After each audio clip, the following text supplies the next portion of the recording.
Hello hello everyone. Good morning everyone. अपन थोड़ा delay हो चुके हैं। एक्चुअली में थोड़ी टेक्निकल प्रॉब्लम्स थी तो इस वजह से कई दिनों से वीडियो नहीं आई है। तो आज अपन वापस से स्टार्ट करते हैं। अपन ने परसेंटेज को पूरा पढ़ लिया था। परसेंटेज में कुछ रह गया था, उसके लिए अपन रिवाइज करते हैं थोड़ा सा पहले एक बार। फिर उसके बाद अपन नया टॉपिक करेंगे और आज मैं आपको बताऊंगा कि आरएस के सिलेबस में और क्या क्या है। ठीक है। मैंने आपको लास्ट टाइम बताया था परसेंटेज के फॉर्मूले में, लास्ट टाइम रह गया था क्या, ए यूनियन बी के क्वेश्चंस नहीं देखे थे। ए यूनियन बी बराबर मैंने बताया था एन ए, है ना, प्लस एन बी, ठीक है, माइनस ए इंटरसेक्शन बी। अब इसका मतलब क्या होता है, मैं इसको एक बार ये चीज और समझा देता हूँ मैं आपको। फिर उसके बाद अपन देखते हैं। फिर अपन आज बेसिक बताऊंगा मैं आपको रेशियो प्रोपोर्शन में। उसके बाद नेक्स्ट टॉपिक रेशियो प्रोपोर्शन रहेगा। इसका मतलब ये होता है, आपको मैं समझा देता हूँ। देखो, ए यूनियन बी का मतलब क्या होता है। मान लो ये एक सेट है, ठीक है, ये ए है, ये बी है, ठीक है। अब ये है ए, मैं इसमें लिख देता हूँ ए, ठीक है, ये ए है, ये है, ये है बी, ठीक है, ये बी है, ओके। और ये दोनों का इंटरसेक्शन है, ये है ए यूनियन बी। और जो ए और बी में नहीं आते ना, वो ये खाली स्पेस हो गया, तो ये टोटल हो गया। ये मतलब ये टोटल बन जाता है 100%। ये जो ए और बी में नहीं है वो चीज है जो ए और बी में नहीं है। ये ए है और ये बी है, और ये दोनों में जो दोनों होते हैं ना, वो ए इंटरसेक्शन बी होता है। तो मैंने अभी आपको एक फॉर्मूला बताया और इससे रिलेटेड अपन क्वेश्चन देखते हैं परसेंटेज का। ठीक है, परसेंटेज के क्वेश्चन देखते हैं 1 मिनट में। हाँ तो दोस्तों, ये परसेंटेज का था। परसेंटेज में मैंने आपको बताया है ए यूनियन बी वाला। अभी देखो, अब इसकी एप्लीकेशंस देखते हैं अपन। ठीक है, इसकी एप्लीकेशंस देखेंगे, मस्त वाली एप्लीकेशंस है कि मतलब कैसे यूज होगा। ठीक है, ये देखते हैं। एक सेकंड में पेन थोड़ा मोटा ले लेता हूँ, इससे अपन को सही रहेगा। अभी जैसे देखो 182 नंबर का क्वेश्चन देखो, 183 का देख लो। चलो, वो दोनों एक से ही हैं कि अभी एक सेट पूरा बना लेते हैं। जैसे अपन, मेरे पेन दूसरा लेने दो, ये रेड कलर में, वेट में आ गया। तो ये एक पूरा सेट बना लेते हैं। ये बना लिया, पूरा सेट बना लिया, आपको दिख रहा होगा। अभी ये देखो 183 में कि 80% तो इंग्लिश में है, ये इंग्लिश का लिख लेते हैं। ठीक है, ये इंग्लिश है। इंग्लिश में कितने हैं, 80%। ठीक है, आप ऐसे डायग्राम बनाना, बहुत सिंपल पड़ेगा। 85% गणित में और 85% ये हो गया गणित यानी मैथ्स में हो गया। ठीक है, ये मैथ्स में बता दिया 85% तथा 75% दोनों में हुए। ये दोनों हो गया, मतलब ए इंटरसेक्शन भी 75% हो गया। ठीक है, हो गए। तो यदि 40 विद्यार्थी इन दोनों विषयों में अनुत्तीर्ण हो, कि मतलब दोनों विषयों में ही अनुत्तीर्ण है 40 विद्यार्थी, तो यानी बाहर तो 40 बचे ना, ये बाहर 40 बच गए, ये दोनों में ही अनुत्तीर्ण है। तो परीक्षार्थियों की कुल संख्या निकालनी है अपन को। अभी देखो, आपको क्या करना है। अभी मैंने आपको फॉर्मूला बताया ना, तो उसको अपन यूज करेंगे। अब देखो ना, आप अभी क्या कि एन ए, मतलब एन ए कितना है, 80%। ठीक है, इंग्लिश में मान लिया, और वो है 85%। अभी दोनों का मैं माइनस बताया था ना, ए इंटरसेक्शन बी, तो कितना कर देंगे, 75% कर देंगे। तो 80 और 85 कितना होता है, 165 होता है। ठीक है, माइनस 75 किया तो कितना आया अपना, 75। 165 में से 75 माइनस किया तो बताइए, जल्दी बताइए। इसमें आ गया 90, यानी 90% बच्चे दोनों में पास हैं, ए इंटरसेक्शन बी। अब यानी कि उन्होंने बताया कि भाई 40 विद्यार्थी फेल हैं। ठीक है, 40 विद्यार्थी का मतलब है कि बच गए 10%। अगर 10% इक्वल टू 40 है, ठीक है, ठीक है, 10% इक्वल टू 40 है, तो 1% इक्वल टू कितने हो गए, 4 हो गए, क्योंकि इससे डिवाइड हो जाएगा। और 100% इक्वल टू कितने हो गए, 400। आप चाहो तो ऐसे भी कर सकते हो, 10% इंटू 10 करेंगे और इक्वल टू 40 इंटू 10 करेंगे, तो ये आंसर आ जाएगा। कितना आ जाएगा, ये 100% इक्वल टू आ जाएगा 400। ठीक है, ये यहाँ से आंसर आ जाएगा। आपको ये फॉर्मूला याद रख लेना है और ऐसे सोल्व कर लेना है। ठीक है, ए इंटरसेक्शन बी, तो ए एन ए। अभी आपको मैं वापस समझा देता हूँ, वो क्या फॉर्मूला बताया मैंने आपको, N A plus N B. ये प्रोबेबिलिटी में भी काम आ सकता है, आप ध्यान से देखना, एन ए इंटरसेक्शन बी। ठीक है, ये बताया मैंने, ये याद रखना। ठीक है, ये फॉर्मूला याद रख लेना। अब ये परसेंटेज का कंप्लीट हो चुका है। आपको जो भी क्वेश्चन में प्रॉब्लम हो, प्लीज और प्लीज कमेंट में बताइए कि हाँ सर ये वाला। आप चाहो तो मैं एक बार वो स्क्रॉल डाउन कर देता हूँ, आप इसके स्क्रीनशॉट लेते रहना और क्वेश्चन करते रहना, ठीक है। मैं एक एक पेज को कर देता हूँ, आप स्क्रीनशॉट लेते रहना इन चीजों का, इनके क्वेश्चंस का। अगर आपके पास ये पीडीएफ नहीं है तो पीडीएफ है तो और भी अच्छी बात है। आप चाहो तो इस वीडियो को रोक कर फिर स्क्रीनशॉट ले लेना एक एक पेज के, और आप चाहो तो ये क्वेश्चंस को कर सकते हो। क्वेश्चन करने के बाद आप मेरे को बता सकते हो कि हाँ सर ये क्वेश्चन, इस वीडियो के कमेंट बॉक्स में बता सकते हो कि हाँ ये इस क्वेश्चन में प्रॉब्लम आ रही है, तो मैं वो आपको एक वीडियो बनाकर सारे क्वेश्चंस को कंपाइल करके एक साथ में आपको सोल्व करवा दूंगा, ठीक है। वैसे तो आपको उससे सारे सोल्व हो जाएंगे, सिंपल मैथमेटिक्स है और फॉर्मूला सिंपल यूज करना है, कोई दिक्कत नहीं है। आरएस के परसेंटेज के बाहर इससे बाहर जाएगा भी नहीं, ठीक है। आप अभी मैं रोक लेता हूँ मैं एक एक पेज पर, और आप उसका स्क्रीनशॉट ले सकते हो, ठीक है। अब हो चुका। अब अपन आगे चलते हैं। अब ये देखिए अपना है ना जो आरएस प्री का सिलेबस है, ये आरएस प्री के सिलेबस में अपन देखते हैं क्या क्या है। ये सारी चीजें हैं आरएस प्री में, अपन को पढ़नी है ये इसमें से लगभग लगभग 20 क्वेश्चन आएंगे। 20 क्वेश्चन का मतलब हो गया, अब एक क्वेश्चन 1.33 मार्क्स का होता है, अराउंड 1.32, तो 30 से 33 मार्क्स के होते हैं। 30 से 33 मार्क्स बहुत इंपॉर्टेंट होते हैं। अगर कट ऑफ मान लो 100 नंबर जा रही है तो 30 नंबर आपके आ रहे हैं तो बहुत ही ज्यादा इंपॉर्टेंट हो जाता है। अगर मान लो 33 में से अगर आपके 25 भी आ रहे हैं ना, तो बहुत ही ज्यादा फायदेमंद चीज है। इसको अपन को करके ही जाना होता है। अगर आप छोड़ के आओ तो प्री पास करना बहुत मुश्किल हो जाता है आरएस का, ठीक है। अभी अपन देखते हैं कि इसमें क्या क्या है। देखो ये रीजनिंग का है, यहाँ तक रीजनिंग अपन मैथमेटिक्स हो जाएगी, उसके बाद अपन रीजनिंग स्टार्ट करते हैं। अभी अपन ने किया है ये टॉपिक परसेंटेज का पूरा कंप्लीट कर चुके हैं अपन, ठीक है। आज का अपन से स्टार्ट करेंगे रेशियो और प्रोपोर्शन, ये करेंगे। फिर उसके बाद ये पार्टनरशिप भी करेंगे, रेशियो प्रोपोर्शन करेंगे, पार्टनरशिप करेंगे, सिंपल एंड कंपाउंड इंटरेस्ट करेंगे, ठीक है। और फिर उसके बाद ये करेंगे, देखो पैरामीटर और प्लेन फिगर होते हैं ना, वो बहुत ही सिंपल है और कम टाइम में हो जाएगा ये वाला। डेटा एनालिसिस पाई चार्ट के कुछ क्वेश्चंस करेंगे आप, ये भी बहुत सिंपल पड़ता है। और ये मीन मोड मीडियन ये सिंपल है, और परमुटेशन कॉम्बिनेशन प्रोबेबिलिटी बहुत अच्छे से कराएंगे, उसके बाद आपको कोई प्रॉब्लम नहीं आएगी, ठीक है। ठीक है दोस्तों, ये पार्टनरशिप वगैरह सब बहुत सिंपल है, कोई दिक्कत वाली बात नहीं है। देखो है ना, फटाक से होगा, कोई ऐसी ज्यादा टेंशन वाली बात नहीं है। आप टेंशन लेने की बिल्कुल जरूरत ना करें। फिर उसके बाद अपन रीजनिंग स्टार्ट करेंगे। रीजनिंग में क्या करेंगे, ये बाद में करेंगे, सबसे लास्ट में statement and exemption, statement argument वगैरह, और statement conclusion, statement course of action, analytical reasoning, ये सबसे लास्ट में करेंगे। फिर अपन जब ये पूरा हो जाएगा अपन नंबर एंड लेटर सीक्वेंस का करेंगे। कोडिंग डिकोडिंग देखते हैं कैसे करना होता है, मैं आपको कुछ चीजें बताऊंगा, बहुत सिंपल पड़ती है, ज्यादा प्रॉब्लम नहीं है।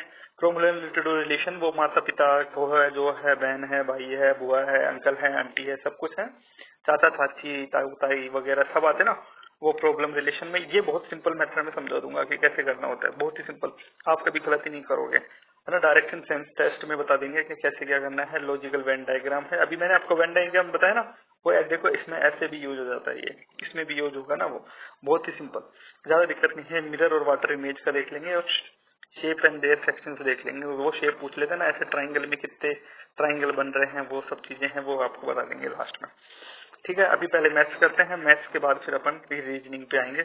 ये 20 से अगर आप अपन पूरा करते हैं तो ये 20 क्वेश्चन आएंगे, आप लगभग लगभग 17-18 तो सही करोगे ही करोगे, ठीक है। एक तो क्वेश्चन वो वैसे आते हैं, कई बार नहीं होते हैं, वो टाइमिंग ज्यादा कंज्यूम लग जाता है, तो इसलिए छोड़ना भी पड़ जाता है, टाइम निकल रहा होता है और क्वेश्चंस को देखते हुए, ठीक है।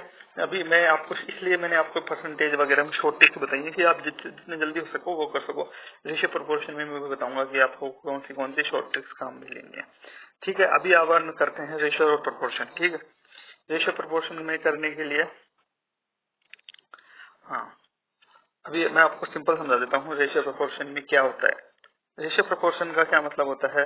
रेशो रेशो होता है कि एक का रिलेशन दूसरे से शो करना। जैसे मान लो कि कोई भी है, किसी की भी ए और बी की सैलरी 2:3 में है, 2:3 में है, एक की 2000 है, एक की 3000 है, तो इनका रिलेशन दिखाने के लिए भाई ये कितने सैलरी में कितने क्या है, तो इसका आ जाएगा 2:3 है। मतलब कि एक ही नंबर पर वो रेशियो हो जाता है। अगर आपसे कोई यूं बोले कि हाँ, आपको सिंपल मैं समझा देता हूँ कि कोई बोले कि ए और बी की सैलरी 5000 है मिला के, ए और ए की सैलरी, ए प्लस बी की सैलरी कितनी है 5000 है, ठीक है। 5000 सैलरी है, तो और इनका रेशो, इनका जो सैलरी का रेशो है वह 2:3 है। तो आप कैसे सिंपल सोल्व करोगे? देखो आप, ये 2:3 है तो क्या मान लोगे, 2x मान लोगे प्लस 3x मान लोगे इक्वल टू 5000 मान लोगे। मान लिया। अभी क्या हो गया, 5x इक्वल टू 5000 हो गया। 5000 हो गया। ए और बी की सैलरी निकालनी है ना अपन को, तो x इक्वल टू कितना हो गया, 1000। ठीक है, 1000 हुआ। तो 1000 x इक्वल टू 1000 है। ए की सैलरी कितनी है, 2x है, तो ए की सैलरी आ जाएगी 2000, है ना। और बी की सैलरी कितनी आ जाएगी, बी की सैलरी आ जाएगी 3000। सिंपल। तो मतलब ये होता है क्या, रेशो। आपको बेसिक समझ आया। अभी मैं आपको बहुत सारी चीजें बताऊंगा इसमें, तो आपको ये बेसिक पहले समझा दिया कि रेशो को कैसे करते हैं। रेशो का मतलब ये होता है, रेशियो का मतलब होता है कि डिवाइडेशन में, मतलब कि ए, कोई बोले कि ए रेशो बी की सैलरी 2:3 में है, तो ए अपॉन बी की सैलरी कितनी हो जाएगी, 2/3। रेशियो का मतलब ये, इसको अपन ऐसे लिख सकते हैं, ए रेशो बी इक्वल टू 2:3। ठीक है, ए अपॉन बी, मतलब कि इसको इसको ऐसे लिखना होता है। रेशियो का मतलब ये होता है। ओके, समझ आया आपको? समझ आया, वेरी गुड, बहुत अच्छी बात है। अगर अपन आगे क्वेश्चन करेंगे फिर आपको आपको मैं समझाता हूँ कि कैसे क्या होता है। ठीक, अभी आपको मैं समझाता हूँ। कई बार क्वेश्चन में क्या होता है कि कोई बोल देता है कि ए रेशो बी है 2:3 है, ठीक है, बी रेशो सी है 4:5 है। तो अब कोई बोल देगा कि हाँ भाई, ए रेशो बी रेशो सी निकालना है आपको। ठीक है, कई बार क्वेश्चन आते हैं ना ऐसे, तो अपन कैसे करेंगे ये देखते हैं। अभी देखो क्या करना है आपको, एक सेकंड। तो एक, अब मैं आप ऊपर लिख देता हूँ, एक बार छोटा छोटा लिख देता हूँ। कई बार ये पेन पेन की वजह से ऐसा हो रहा है। ए रेशो बी लिख देता हूँ यहाँ पे 2:3, बी रेशो सी है कितना बताया था, 4:5। तो अपन को निकालना है ए रेशो बी रेशो सी। ठीक है, तो आप क्या करोगे, ए रेशो बी रेशो सी लिख लिया, तो पहले लिख लिया 2:3, यहाँ लिख लिया 4:5। ये आपको ये करना होता है कि बी को, है ना, जो एक लाना होता है कि भाई एक नंबर आ जाए। तो एक नंबर क्या आएगा, 4 और 3 का एलसीएम क्या होता है, 4 और 3 का एलसीएम होता है 12। तो 12 करने के लिए क्या करना पड़ेगा, ऊपर मल्टीप्लाई करना पड़ेगा ना, कि 4 से मल्टीप्लाई करना पड़ेगा ऊपर तो, और नीचे कितने से करने पड़ेगा, 3 से करना पड़ेगा।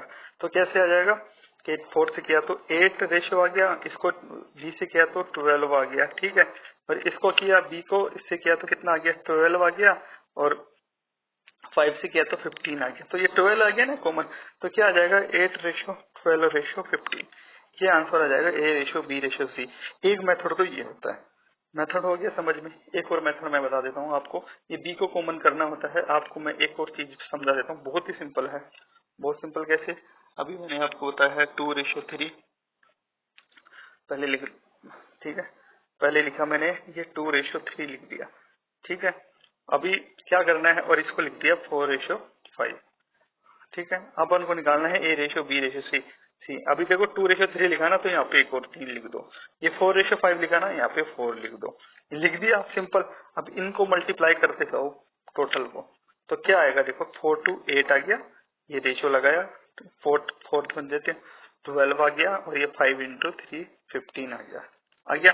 तो ये आंसर आ गया। आप ऐसे भी कर सकते हो। क्या करना है कि 4 है ना, लेफ्ट हैंड साइड में वही संख्या लिखनी है, राइट हैंड साइड में वही लिखनी है, गैप छोड़ दो और मल्टीप्लाई कर दो। अगर इनमें मान लो कोई कॉमन आ रहा है 2 4 3 4 और 3 5 में, तो वो कॉमन से कहा सकते हो, सिंप्लीफिकेशन हो सकता है, या डायरेक्ट मल्टीप्लाई करो। अगर इनमें कोई कॉमन आ जाता है तो बाहर निकाल के रख दो, वो सिंपल आ जाएगा। ठीक है, ये सिंपल क्वेश्चन में मैंने आपको बताया। अभी कई बार क्या होता है, अभी मैं आपको बहुत सारी चीजें बता देता हूँ।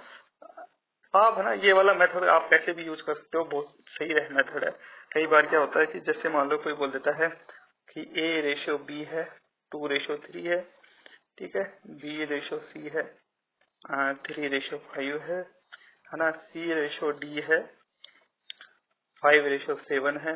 तो ए रेशो बी रेशो सी रेशो डी निकालो। ठीक है, ये बोल दिया, सी रेशो डी निकालो। तो क्या करेंगे, सबसे पहले ए रेशो बी रेशो लिख देंगे, सी रेशो लिख देंगे, और डी रेशो लिख देंगे। लिख दिया। अभी ए रेशो बी कितना बताया मैंने, 2:3 लिख दिया। बी रेशो सी कितना बताया, 3:5 लिख दिया। लिख दिया। और सी रेशियो डी कितना बताया, 5:7 लिख दिया, सिंपल कर दिया। अब 2 3 है ना, तो यहाँ पे 3 और यहाँ 3 लिख दो।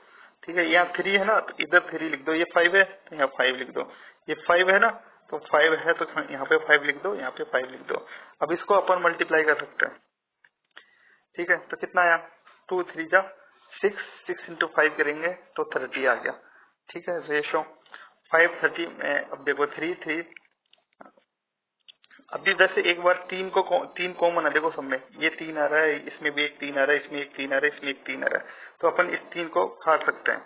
ये कट गया, एक 3 से एक 3 कट गया, ये 3 कट गया और ये 3 कट गया। या आप डायरेक्ट मल्टीप्लाई करो, फिर वो 3 कॉमन लो, वो बात एक ही पड़ती है। मैं आपको वैसे भी बता देता हूँ, एक बार काट के भी बता देता हूँ। ये 3 कट गया ना, तो 5 × 2 करेंगे तो कितना आ गया, 10 आ गया। इसमें 3 कट गया, तो एक 5 × 3 करेंगे तो 15 आ गया। इसमें एक बार करेंगे 5 × 5 कितना आ गया, 25 आ गया। और इसमें कितना करेंगे, 7 × 5 किया तो 35 आ गया।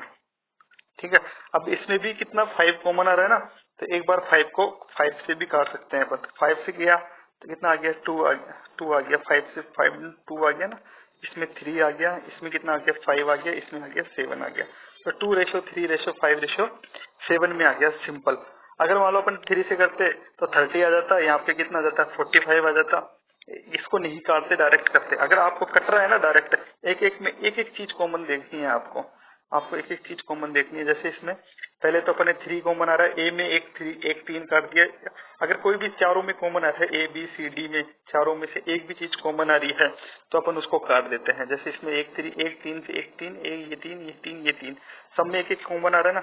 अब इसमें 5 आ रहा है एक कॉमन, देखो ये 5 भी आ रहा है ना कॉमन, इस 5 को काट सकते हैं। एक 5 ये कट गया, ए का 5 कट गया, फिर बी का 5 कट गया, एक सी का 5 काट दो, एक डी का 5 काट दो। अब कोई कॉमन नहीं आ रहा ना, तो अब देखो ये 2 लिख सकते हैं अपन डायरेक्ट, ये 2 लिख दिया।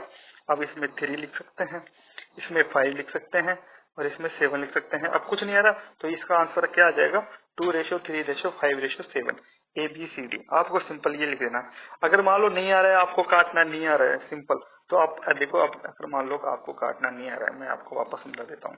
अगर आपको भाई दिक्कत आ रही है कि काटा नहीं जा रहा हमसे, यार हमसे तो नहीं हो रहा है काटने वाला सिस्टम, तो क्या करना है, सिंपल, काटने वाला नहीं हो रहा है तो पहले क्या करना है, A:B लिख देना है, 2:3 लिख दिया, B:3 लिख दिया, 3:5 लिख दिया, C:3 लिख दिया, 5:7 लिख दिया।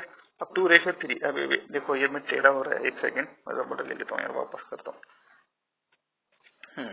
ये पेन से 2:3 लिख दिया है ना, 3:5 लिख दिया और 5:7 लिख दिया। थोड़ा गैप बना के लिखते हैं और यहाँ पे कर देते हैं ये। अभी 2 3 3 मैंने बताया, 3 लिख दो, ये 3 5 में तो 5 यहाँ लिख दो, 3 यहाँ लिख दो, 5 7 में 5 यहाँ लिख दो, 5 यहाँ लिख दो, लिख दिया। अब तो क्या करना है, अभी इनको सबको मल्टीप्लाई करेंगे। 30 आ गया, 30 आ गया। इसमें क्या करना है, 5 या 15, 15 45 आ गया, 45 आ गया। इसमें क्या करना है, 55 25 25 75 आ गया, 75 आ गया। इसमें क्या करना है, 7 5 35 35 दिया, 105 आ गया। ठीक है, 105 आ गया। 30 45 75 और 105 नंबर याद रखो आप एक बार, 30 45 75 और 105। अब इसमें कॉमन लेते जाओ, देखो इसको शॉर्टेस्ट रेशियो में ये होता है कि काट पीट का आपको शॉर्टेस्ट में लाना होता है, वही माना जाता है। ठीक है, अब इसको काटोगे आप, कितने से काटोगे, पहले 5 से काटो, तो 5 से काटोगे तो कितना बचता है, 6 बच गया, 6 5 30 होते हैं ना, 5 नाम 45 हो गया। 75 में कितना हो जाता है, 5 से काटने पे 75 में 15 आता है, और इसमें 5 से काटोगे तो 21 आता है। अब इसमें भी क्या किससे कट जाएगा, वो 3 से और कट जाएगा, तो कितने कहेगा, 3 दूना 6, 3 3 9, 3 5 15 और 3 5 7। तो वही है ना, 2:3:5:7। सिंपल आया। आपको ये मेथड लगा देना है, आपको बहुत सारी प्रॉब्लम सोल्व हो जाएगी आपकी। मैंने आपको ये समझाया। अब आपको मैं एक कुछ चीजें और बता देता हूँ इसमें सिंपल, फिर अपन रेशियो प्रोपोर्शन की प्रॉब्लम कल सोल्व करेंगे। ये मैंने सोल्व करने का बताया आपको, ठीक है। अभी कई बार क्या होता है कि आपको ये बोल देता है कि A/2 = B/3 = C/4 है मान लो, तो A:B:C बताओ क्या होगा। तो आपको क्या कर देना है, ये 2 3 4 है ना, तो क्या सिंपल लिख देना है 2:3:4, बस ये रेशियो आ जाएगा A:B। इनका सिंपल, ये नीचे का सिंपल लिख देना है, ये रेशियो में आता है। ओके, ज्यादा लोड नहीं देना है, बस सिंपल। अभी आपसे कोई यूं बोले, आपको समझ आया ना, क्वेश्चन देखेंगे ना तब आपको और समझ आ जाएगा। वैसे ये सिंपल ये था। अभी कोई बोले कि हाँ कि X equal X ratio Y ratio Z है, कितना है 1/2, 1/3 और 1/5 ये है। तो X ratio Y ratio Z बताओ कितना होगा। हमें अब इसको सोल्व करना है, तो क्या करेंगे अपन, इसको क्या करेंगे, 2, 3, 5 को एक कॉमन ले लेंगे, तो क्या कॉमन होता है इसका एलसीएम। एलसीएम क्या आएगा 15 आएगा, हाँ नहीं 15 नहीं आएगा, तो 30 आएगा। तो 30 में क्या करेंगे, 30 को 30 में 2 का डिवाइड करेंगे तो कितना आ जाएगा 15 आ जाएगा। 30 में 3 का करेंगे तो 10 आ जाएगा, और 30 में 5 का करेंगे तो 6 आ जाएगा। तो कितना आ जाएगा आंसर 15:10:6। सिंपल। अगर 1/2 में ऐसे इसको चेंज कर लेंगे, ये सिंपल मेथड है। ठीक है, ये मैंने आपको ये बताया कि ये रेशियो प्रोपोर्शन में कैसे चेंज करना होता है, ये सिंपल बताया। अभी अब बस अब आपको बताया ना कि A B ratio B ratio C. अभी मैं कुछ एक प्रॉब्लम ये हो रहा है कि मैंने आपको दो दो के तो बता दिए कि ऐसे करेंगे। मान लो कोई ये बोल दे कि ए रेशो बी रेशो सी है, ठीक है, ये बस दिया 2, 3, 5 दे दिया, ठीक है, और बी रेशो सी रेशो डी दे दिया आपको 6, 10 और मान लो 15 दे दिया। तो ए रेशो बी रेशो सी रेशो डी बताओ। तो अब आप ऐसे नहीं, अब वो उस मेथड से सोल्व नहीं होगा कि भाई साइड में लिख दिया। ये 3-3 वाले है ना, 2-2 वाले में तो आपको वो वाला मेथड लग जाएगा, पर ये 3-3 वाले में क्या करना है, बी और सी को सेम नंबर कर लेना है। ये बी और सी सेम कर लेना है, बी और सी। तो अब इसमें बी और सी सेम करने के लिए किससे मल्टीप्लाई करेगी, बी और सी सेम हो जाए, तो इसमें 2 से मल्टीप्लाई कर देंगे तो क्या आ जाएगा 4:6:10 आ गया ना। तो अब बी और सी इसमें भी 6:10 है ना, तो क्या कर जाएगा 4:6:10:15, ये आंसर आ जाएगा सिंपल ABCD। सिंपल मैंने आपको बताया। अभी देखो मैंने आपको रेशियो और प्रोपोर्शन में बहुत सारी चीजें बता दी, और RS का आज पे मेन कॉमन का बताया मैंने आपको। सिलेबस का क्वेश्चन अपन कल से ट्राई करेंगे रेशियो प्रोपोर्शन का। आज वॉइस अच्छी आ रही है, क्लियर आ रही है, प्लीज जरूर बताएं कि हाँ भाई अच्छी आ रही है। जिससे अगर नहीं आ रही है तो कमेंट बॉक्स में जरूर प्रॉब्लम लिखे। पहले जो प्रॉब्लम आ रही थी अब उसको सॉर्ट आउट कर लिया गया है।